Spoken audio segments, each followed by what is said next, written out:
మన ప్రభువును రక్షకుడైన యేసుక్రీస్తు నామములో అందరికీ పునరుత్థాన శుభాలు వందనం తెలియజేస్తున్నాను. పిల్లరా, మరి ఇంతవరకు మనము ఈ కుడి ప్రక్కన ఎవరు ఉన్నారన్న విషయాన్ని గురించి ధ్యానించుకున్నాం. ఇప్పుడు అది పార్ట్ 1, పార్ట్ 2 ధ్యానించుకున్నాం. చూడండి, మనకి లోకాసు వార్తలో జక్కయ్య తెలుసు కదా. జక్కయ్య పేరు చివరికి సండే స్కూల్ స్టూడెంట్స్ కూడా తెలుసు. జక్కయ్య చేసిన విషయాలన్నీ కూడా సండే స్కూల్ స్టూడెంట్స్ కూడా తెలుసు. మరి ప్రభు వచ్చినప్పుడు ప్రభుని చూడాలని ఏం చేశాడు? మేడి చెట్టు ఎక్కాడు జక్కయ్య కదా. మరి ప్రభు వచ్చి జక్కయ్య కిందికి దిగిరా, నీ ఇంటికి రక్షణ వచ్చి ఉన్నది అనగానే గబగబ దిగి వచ్చాడు. ఆయన రాగానే మరి ఆ జక్కయ్యలో మార్పు అనేది కలిగింది. మారు మనసు అనేది జక్కయ్యలో కలిగింది.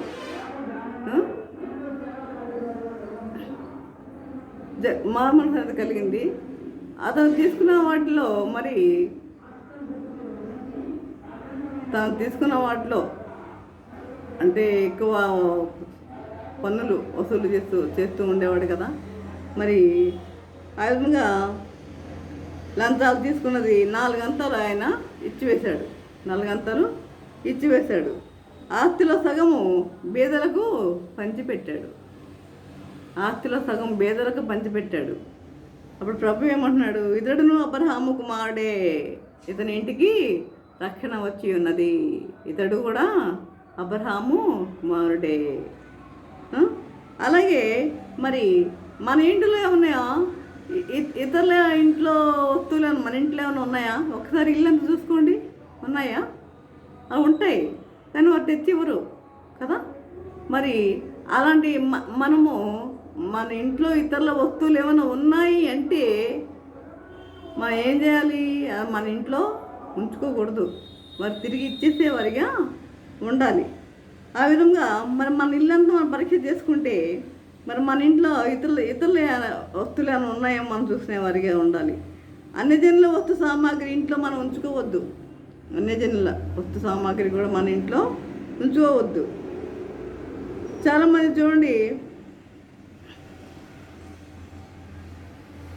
సంఖ్యాకాండం చూసినట్లయితే 14వ అధ్యాయం 43వ వచనం చూసినట్లయితే చూడండి, మీరు యెహోవాను అనుసరించడం మానితిరి కనుక ఇక యెహోవా మీకు తోడై ఉండడని చెప్పాను.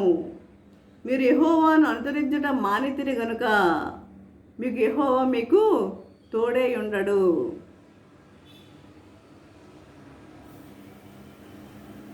ఏమిటది చూడండి, నీవు మొదటి ప్రేమను వదిలిదివని తప్పు ఒకటి మోపవలసి ఉన్నదని ప్రభు సంఘమును హెచ్చరించున్నాడు. నువ్వు మొదటి ప్రేమను నీవు వదిలితేవని తప్పు ఒకటి మోపవలసి ఉందని ప్రభు సంఘమును హెచ్చరించున్నాడు. నీవు మొదట ఏం చేస్తున్నావు? ప్రార్థనా జీవితాన్ని వదిలిపెట్టేస్తావు. ప్రార్థన లేదు. ఎంతసేపు నీకేంటి? ఈ లోక సంబంధమైనవే.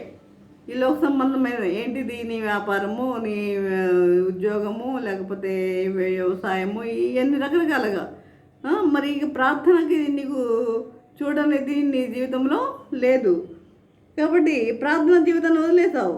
అలక్ష్యం, సోమర్తనం, బద్ధకం ఇవన్నీ నీలో ప్రవేశించున్నది. లెమ్ము పశ్చాత్తాపడము. ఈ నిమిషంలో మనం చచ్చిపోతే మనకు కూడా వచ్చేది ఏముందండి? మనం ఏం తీసుకెళ్తాం? ఉన్నంతసేపు ఇది నాదని కొట్లాడుకుంటాం కదా. కానీ ఈ సెకండ్లో మరణము ఏ రూపంలో వస్తుందో మనకు తెలియదు. మరణం ఎలా వస్తుందో కూడా మనకి తెలియదు. మరి ఒక వ్యక్తి ఉన్నాడు, ఏం చేస్తున్నాడంటే ఇది మోసం చేసి ఇళ్ళన్నీ తన కొడుకుల పేర పెట్టుకుంటున్నాడు. ఇళ్ళన్నీ కూడా. మరి రేపు కొడుకులే లేకపోతే ఇల్లు ఏం చేసుకుంటాడు? ఆ బిల్డింగ్లు ఏం చేసుకుంటాడు? కార్లు ఏం చేసుకుంటాడు?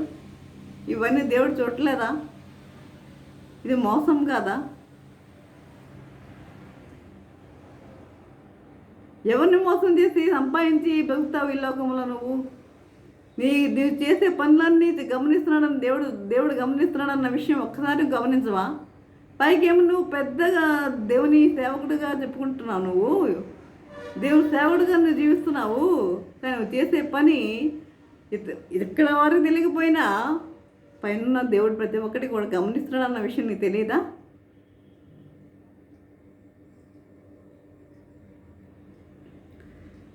కాబట్టి పశ్చాత్తాపడు. దేవుని వాక్యం ధ్యానించడం మానితివి నువ్వు. దేవుని వాక్యాన్ని ధ్యానించడం కూడా మానేవు. సినిమాలు, సీరియల్స్, ఫ్రెండ్స్, ఇంక ఇదేనా జీవితము? జీవితం అంటే ఇదేనా? కాబట్టి ఇంతకుముందు ఎలా ఉండేవాడు? నీ జీవితం ఎలా ఉండేది? సాక్ష్యం చెప్పేవాడిగా ఉండేవాడు, వాక్యం చెప్పేవాడిగా ఉండేవాడు. ఎవరైనా సరే, స్త్రీలు కావచ్చు, పురుషులు కావచ్చు. కానీ ఇప్పుడు ఆ జీవితం అనేది నీలో పోయింది కనుక సిగ్గుపడుతున్నాను నిన్ను చూసి. లెమ్ము, ఆయన నీ కొరకు బహిరంగంగా సిలువ వేయించుకొని నీలాంటి వానికి దేవుడిని అనిపించడానికి సిగ్గుపడలేదు. దేవుని చిత్తం తెలుసుకోకుండా ఏం చేసావు నువ్వు? కారు కొన్నావు. దేవుని చిత్తం, మనం ఏ పని చేసినా ముందు ఎవరిని ఏం చేయాలి? ముందు దేవుని చిత్తం అడగాలి. దేవుని చిత్తం తెలుసుకోవాలి మనము. ప్రభువా నీ చిత్తం ఏంటి? ఆయన చిత్త ప్రకారమే జరుగుతుంది ఏది జరిగినా. ఆయన చిత్తం ప్రకారం లేకుండా మన సొంత ఆలోచనలతో మనం చేస్తే అది వ్యర్థమే, అది వ్యర్థమే ప్రియులారా. మరి ఆయన చిత్తం తెలుసుకోకుండా కార్లు కొంటున్నావు. మరి ఆ డబ్బులంతా డ్రైవర్లు తినేశారు. తర్వాత నీకు గుండెపోటు ఒకటి వచ్చింది. గుండెపోటు వచ్చిన దేవుడు నిన్నేం చేశాడు? బ్రతికించాడు. ఎందుకు? నీకు ఇంకో ఛాన్స్ ఇచ్చాడు.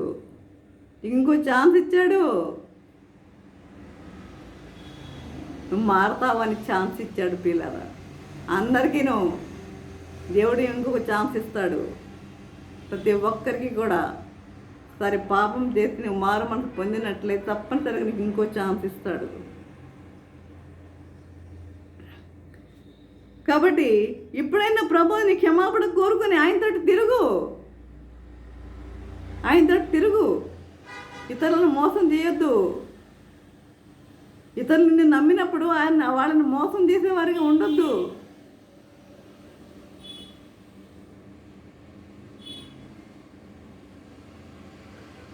ఆయన క్షమించి తన రక్తంలో కడిగి నిన్ను శుద్ధి చేసి మనలా వాడుకుంటాడు. మన దేవుడు మనల్ని క్షమించి మన పాపాలను శుద్ధి చేసి ఆయన మనల్ని వాడుకోవడానికి ఆయన సిద్ధంగా ఉన్నాడండి. మనలా వాడుకోవడానికి సిద్ధంగా ఉన్నాడు. మనం ఎవరో పనికిరాని వాళ్ళం కాదు దేవునికి. మనుషులం అయితే మనం అంటాం, నువ్వు నాకు అక్కర్లేదు, నువ్వెవరవో అని మనం అనుకుంటాం. మనలో ఉన్న అహంకారం అది. కానీ ప్రభు అలా కాదు కదా. కాబట్టి తన రక్తంలో కడిగి నేను శుద్ధి చేసి మనలో వాడుకుంటాడు మన దేవుడు. రెండవ అవకాశం ఇచ్చే దేవుడు అండి. Hour God is a God of second chance. Hour God is God of A second chance. అంటే రెండవ అవకాశాన్ని ఇచ్చే దేవుడు నీకు. ప్రతి మనిషికి ఏ నిమిషంలో ఏ రోగం వస్తుందో తెలియదు, ఎలా మరణం వస్తుందో తెలియదు. ఈరోజు ఇప్పుడు బాగున్నాం అనుకుంటే కాసేపటికి ఏమవుతావో నీ జీవితం నీకు తెలీదు. తెలియని ఈ జీవితం కొరకు నీవెందుకు ప్రయాస పడుతున్నావు? దేనికంత ప్రయాస, దేనికంత శ్రమ, ఎందుకు అందరూ మోసం దేనికి చేస్తున్నావు?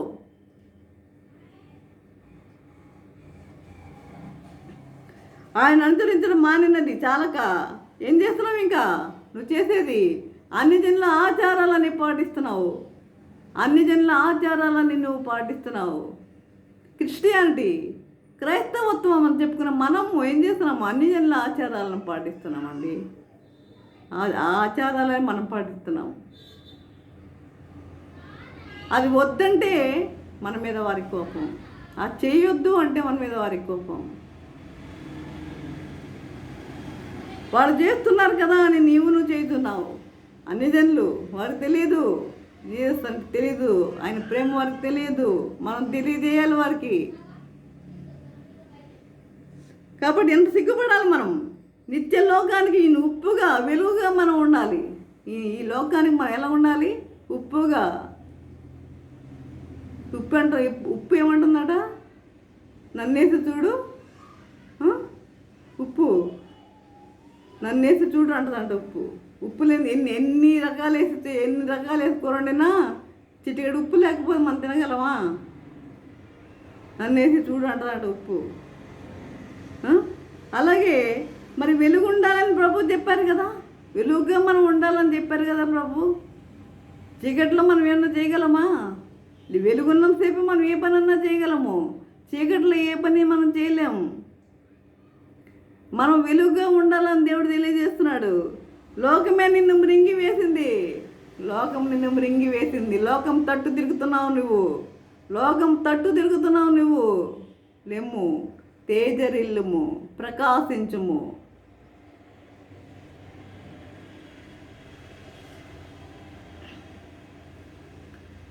నీకు వెలుగు వచ్చి ఉన్నది.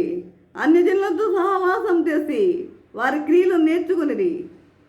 సహవాసం చేసి ఇశ్రాయేలు కూడా ఏం చేశారు? వారితో సహవాసం చేసి వారి క్రియలు వారు నేర్చుకున్నారు. వారి విగ్రహములకు పూజ చేశారు, వారి విగ్రహాలకు పూజ చేశారు. అవి వారికి ఏమయ్యాయి? ఉరి అయ్యాయి. ఉరి. కీర్తనలు 106:35 మనం చూసినట్టయితే, వారు కోరినది ఆయన వారికి ఇచ్చాను, ఆయనను వారి ప్రాణములకు ఆయన క్షీణత కలుగజేశాను. వారు కోరినది ఆయనకి ఇచ్చాడు. ఏమి తక్కువ చేశాడండి ఇశ్రాయేలీయులకు ప్రభు? ఏమి తక్కువ చేశాడు? మన్నా, దేవతలు భుజించే ఆహారాన్ని ఇచ్చాడు. మన్నా వద్దు బా అంటే పూరేళ్ళని తప్పించాడు. ఏం తక్కువ చేశాడు? అయినా వారి దేవుని ప్రేమను వారు గుర్తించలేదు. ఎవరిలో దేవుని కొరకు ఆకలి దప్పులు, దేవుని కొరకు జీవించాలని, గొప్ప కార్యాలను చూడాలని పట్టుదల, పౌరుషం ఉంటుందో వారిని దేవుడు ప్రేమించేవానిగా ఉన్నాడు. ఎవరిలో దేవుని కొరకు ఆకలి దప్పులు కలిగి ఉన్నారో, దేవుని కొరకు ఆకలి దప్పులు కలిగి ఉన్నారో, పట్టుదల, పౌరుషం కలిగి ఉన్నారో, దేవుడు వారిని ప్రేమించేవారిగా ఉన్నాడు. వారికి తోడై ఉంటాను అంటున్నాడు. వారికి తోడై ఉంటాను నేను అంటున్నాడు.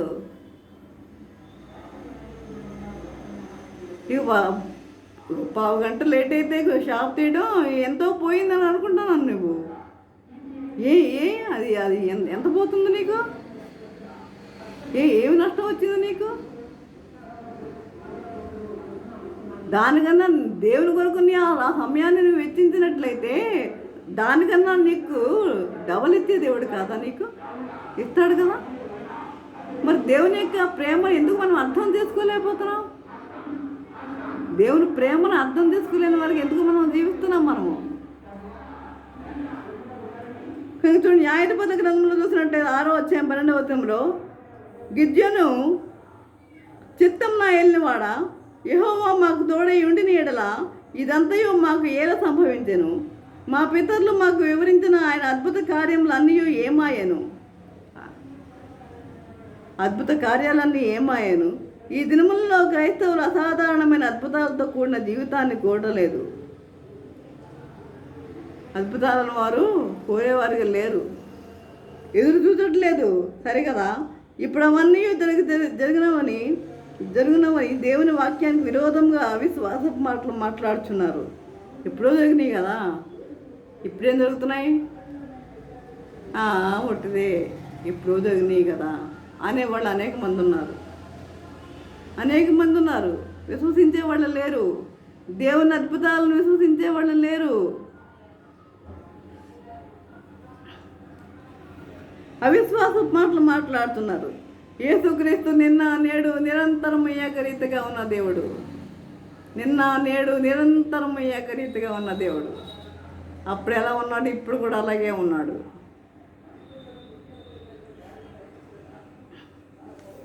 మార్పు లేని వాడునే ఉన్నాడు. అద్భుతాలు, మహత్కార్యాలు, స్వస్థతలు, సూచక్రియలు ఈ దినాల్లో కూడా జరుగుతున్నవి. చూడండి, మార్క్స్ వార్త 16:17 చూడండి. నమ్మిన వారి వల్ల ఈ సూచక్రియ జరుగును. ఏమనగా నా నామమున దెయ్యములను వెళ్ళగొట్టుదురు. నమ్మిన వారి వలన, నీవు నమ్మితే, నువ్వు నమ్మాలి ముందు. నమ్మిన వారి వల్ల ఈ సూచక్రియలు జరుగును. ఏమనగా నా నామమున దెయ్యములను వెళ్ళగొట్టుదురు, అన్య భాషలు మాట్లాడుదురు, పాములను నెత్తి పట్టుకొందురు, మరణకరమైన త్రాగిన వారికి ఏమి హాని చేయదు, రోగుల మీద చేతులు ఉంచినప్పుడు వారు స్వస్థతను అందుదురు. రోగుల మీద చేతులు ఉంచినప్పుడు స్వస్థత పొందుతారు వాళ్ళు. నమ్ముతున్నారా? ఇవి నమ్ముతున్నారా? లేదు, మనం నమ్మట్లా. దేవుడు మారు మనసు గల వారికి తోడై ఉంటాను అంటున్నాడు. ఎవరైతే మారు మనసు కలిగి జీవిస్తారో వారికి తోడై ఉంటాను అంటున్నాడు. అహంకారము, గర్వం ఇవన్నీ నీలో నుండి తొలగించుకో. ఇది తొలగించుకోకపోతే ఈ జీవితం ఏమవుతుందో.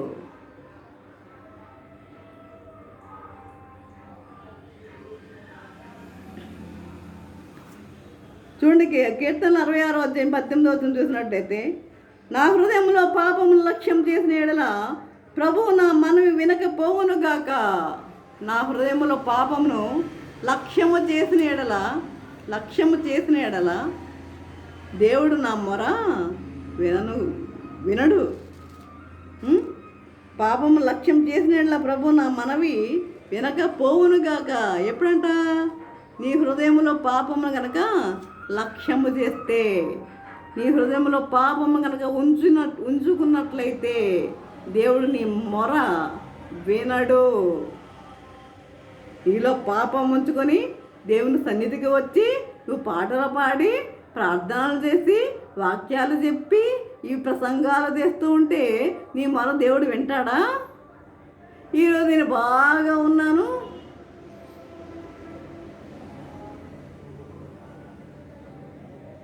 నాకు అన్ని సమృద్ధిగా ఉన్నాయి అనుకుంటే దేవుడు నీ మొర వింటాడా? అదంత అహంకారం కదా?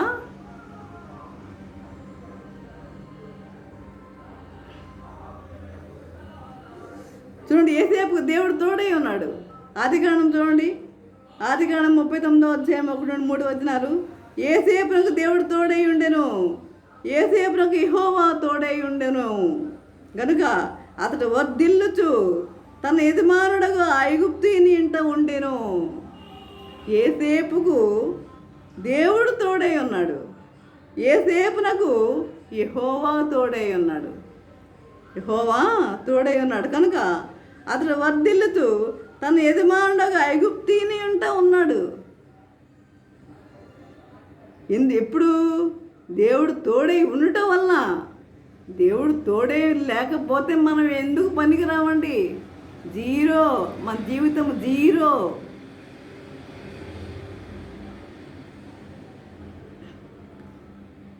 యెహోవా అతనికి తోడై ఉండననియు, అతను చేసినదంతయు అతని చేతిలో యెహోవా సఫలం చేసిననియు అతను యజమానుడు చూచినప్పుడు యేసేపు మీద అతనికి కటాక్షము కలిగెను. యేసేపు మీద అతనికి ఏం కలిగిందట? కటాక్షం కలిగిందట. అతను యజమానుడు చూచినప్పుడు. ఎప్పుడు? యెహోవా సఫలం చేసిననియు అతని యజమానుడు చూచినప్పుడు అది యేసేపు మీద అతని కటాక్షము కలిగాను. యేసేపు తన అన్నల జడ్డ జీవితంతో ఏకీభవించలేదు. అన్నలు ఉన్నారు, 10 మంది అన్నలు. మరి ఆ అన్నలతో ఇతను కలిశాడా? కలవలేదు. 6 నెలలు సహవాసం చేస్తే వాళ్ళు వీళ్ళు అవుతారని సామెత ఉంది.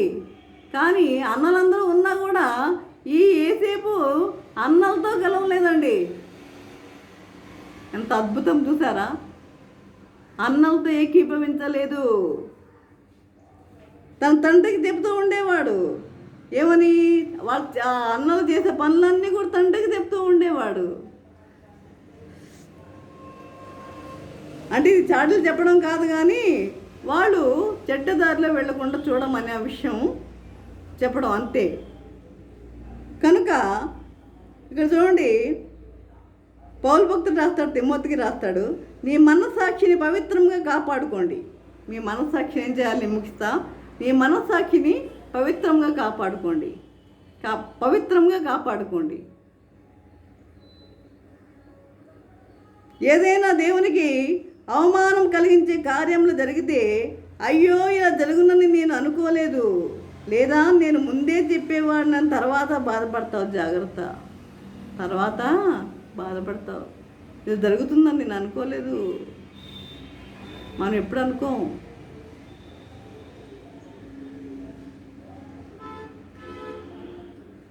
దేవుడు నేను లెక్క అడుగుతాడు. లెక్క అడిగే దేవుడు. ప్రతి విషయంలో నేను లెక్క అడుగుతాడు. యేసేపు చిన్న వయసు నుండి దేవునితో సహవాసం కలిగి ఉండను గనుక దేవుడు ఆయనతో కళ్ళ ద్వారా మాట్లాడాను. అతని కళ్ళ కనేవాడని పేరు అన్నలు పెట్టేశారు. ఇదంతా మనకి తెలిసిందే కదా. కాబట్టి దేవుని సన్నిధి నీతో ఉన్నదని నిత్యము గ్రహింపు కలిగి ఉండాలి. మీరు దేవుని సన్నిధి మీతో ఉన్నదని నిత్యము గ్రహింపు కలిగి ఉండాలి. ఎప్పుడు కలిగి ఉంటుంది ఉంటారు మీరు? ఎప్పుడు మీరు దేవునితో సహవాసం చేస్తారో అప్పుడే దేవుని సన్నిధి మీతో ఉంటుందన్నమాట. అప్పుడే మరి దేవుని సన్నిధి మీతో ఉంటుంది. కాబట్టి ఆ విధంగా ఉండాలని ప్రభువు కోరుకుంటున్నాడు. ఈ విధంగా మరి దేవుని యందు మనము భయభక్తులు కలిగి మనం జీవించేవారిగా ఉండాలి ప్రియులారా. కాబట్టి చూడండి, అకస్మాత్తుగా చనిపోవడం కూడా దేవుని చిత్తం కాదు. అకస్మాత్తుగా చనిపోవడం కూడా దేవుని యొక్క చిత్తము కాదు. ప్రభువు నీకు అప్పగించిన పనిని, బాధ్యతలను నేను ముగించే వరకు నన్ను తీసుకోవద్దు ప్రభువా అని ప్రార్థన చేసుకోవాలంట. ఏం చేసుకోవాలంట మనం ప్రార్థన? ప్రభువా నువ్వు నాకేం అప్పగించావు? ప్రతి వాని పట్ల దేవునికి ఒక సంకల్పం అనేది ఉంటుంది. నీవు నాకు అప్పగించిన పనిని నేను జాగ్రత్తగా చేసే వరకు కూడా నన్ను తీసుకోకు ప్రభువా అని మనం ప్రార్థన చెయ్యాలి.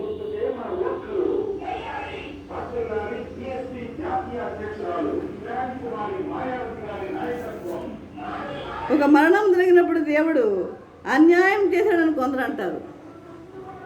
అన్యాయం చేశాడని కొందరు అంటారు. నిజంగా అది దేవుడు చేసిన కార్యం కాదు. దేవుడు చేసిన కార్యము కాదు. దేవుడు మేలు చేసే దేవుడు, కీడు చూసే దేవుడు కాదండి. దేవుడు మేలు చేసే దేవుడే, కీడు చేసే దేవుడు కాదు. అనారోగ్యము, భయంకరమైన జబ్బులు ఆయన యుద్ధ నుండి వచ్చినవి కావు. ఆయన ఇవ్వలేదు. అనారోగ్యము, భయంకరమైన జబ్బులు దేవుడిస్తాడా? దేవుడు ఇవ్వలేదు. అవి దేవుని దగ్గర నుండి వచ్చినవి కావు. అవి సాతాను నుండి వచ్చినవే. సాతాను నుండి వచ్చినవే. సాతాను ఈ లోకాన్ని పూర్తిగా స్వాధీనం చేసుకుని లోకాన్ని ఏం చేస్తున్నాడు? పాడు చేసేస్తున్నాడు. ఈ లోకాన్ని పాడు చేసేస్తున్నాడు. మనం అనుకుంటాం రోగాలు ఇవన్నీ వచ్చినప్పుడు దేవుడా నాకు ఎంత అన్యాయం చేస్తావండి, ఈ రోగాలు నాకు ఎందుకు ఇచ్చావు ప్రభా అని అంటూ ఉంటాం. ఈ రోగాలు ఇవన్నీ కూడా దేవుడిచ్చినవి కాదు, సాతానే. కాబట్టి అందుకు ప్రభు సాతాన్ని ఏమన్నాడు? లోకాధికారి అని పిలిచాడు కదా. లోకాధికారి అని పిలిచాడు. ఇటు రీతిగా సాతాను కాచుకొని చుండగా ప్రభు ద్వారా, పరిశుద్ధాత్మ ద్వారా మనం ఏం చేయాలి? మనము జయించాలి. సాతాన్ని మనం జయించే వారిగా ఉండాలి. పరిశుద్ధాత్మ ద్వారా మనము సాతాన్ని మనము జయించే వారిగా ఉండాలి ప్రియులారా. ఈ విధంగా జీవించాలని ప్రభు కోరుకుంటున్నాడు. మరి ఈ విధంగా జీవించకు పరిశుద్ధాత్మ దేవుడు సహాయం చేసి నడిపించను గాక. ఆమేన్. ప్రార్థన చేసుకుందాం. పరిశుద్ధుడా, ప్రేమ గల తండ్రి, నీ పరిశుద్ధ పాదము స్తోత్రములేవా ప్రభా. తండ్రి ఇంతవరకు నేను ప్రభా నీ వాక్యం తండ్రి మాతో మాట్లాడిన విధానం బట్టి నాయన మీకు వందం తెలియజేసుకుంటున్నాం ప్రభా. తండ్రి ఇంతవరకు నేను ప్రభా మరి విన్న వాక్యం తండ్రి బిడ్డల హృదయాల్లో నాటబడి తండ్రి ఆ వాక్యానుసారంగా వారు జీవించడం కృప చూపండి నాయన ప్రభా. నాయన మరి ఆ విధంగా జీవించటకు తండ్రి మరి ఆ వాక్యంలో ఉన్న సారాంశం ప్రతి ఒక్కటి మరి వారు హృదయ లోతుల్లోకి వెళ్ళినట్లు కృప చూపండి నాయన ప్రభా. మరి ఆ విధంగా జీవితంలాగా నన్ను ఇక అనుగ్రహించమని నజరేయుడైన యేసు నామమున బ్రతిమాలి వినమ్రంగా వేడుకొంచున్నాము తండ్రి. ఆమేన్. తండ్రి అయిన దేవుని ప్రేమయు కుమారుడైన యేసుక్రీస్తు కృపయు పరిశుద్ధాత్మ కన్యల సహవాసము సకల దీవెనలు సదాకాలము ప్రభా. తండ్రి ఎంతమంది అయితే ప్రభా వాక్యం విని నడుపుతారు ఒకరికి తోడే నిలిచిండును గాక. Amen amen amen.